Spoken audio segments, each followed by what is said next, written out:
ብሎ ተንኮል የሚቀምር ሳል እንደው ፊዚክስ እና ሂሳብ ይመስል ቁጭ ብሎ ወግ ተንኮል ቅምር እኔ ይደንቀኛል። እውነቴን ነው የምነግራቸው። አንድ ሰው ቁጭ ብሎ ተንኮል ሲያስብ እኔ አዛኝን በጣም ነው የምደነቀው። እንዴ ሰው ቁጭ ብሎ ተንኮል ያስባል? ተንኮል ማለት ገብቷችኋል አይደል? ተንኮል ማለት ሌላ ኃጢአት አይደለም ያልኩት፣ ተንኮል ነው ያልኩት። ኃጢአትማ ሁላችን ኃጢአተኛ ነው። ተንኮል ማለት ግን ሰውን ማጥመድ፣ ነገር መሰንጠቅ፣ ነገርን ከነገር አሰናስሎ አቀናብሮ ለሰዎች ጉድጓድ መቆፈር። በእውነት ኃጢአተኛ በእግዚአብሔር ምሕረት አለው። ተንኮለኛነት ግን ከእግዚአብሔር ምሕረት ያሳጣል።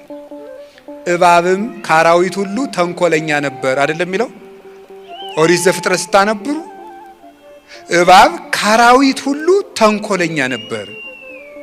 ተንኮለኛነት ማለት ሰውን አሳስቶ ገደል መክተት። እንዲሳሳት ጉድጓድ ትቆፍራለህ፣ ተሳሳተ ብለህ ጉድጓድ ውስጥ ትከተዋለህ፣ ራስህ አሳስተህ ራስህ ትስቅበታለህ።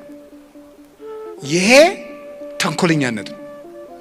ጥሩ አይምሮ ግን ቁጭ ስንል ምን ማድረግ ነው ያለብን? ሐሳብ ማዋጣት።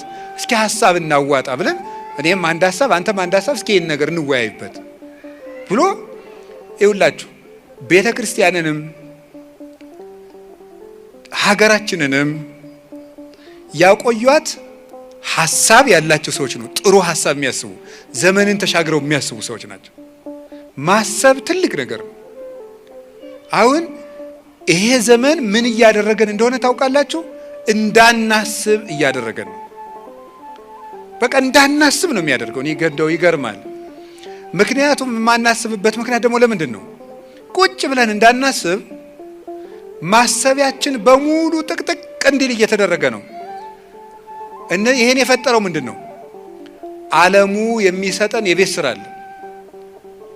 ጦርነት አለ፣ ብጥብጥ አለ፣ ስድድብ አለ።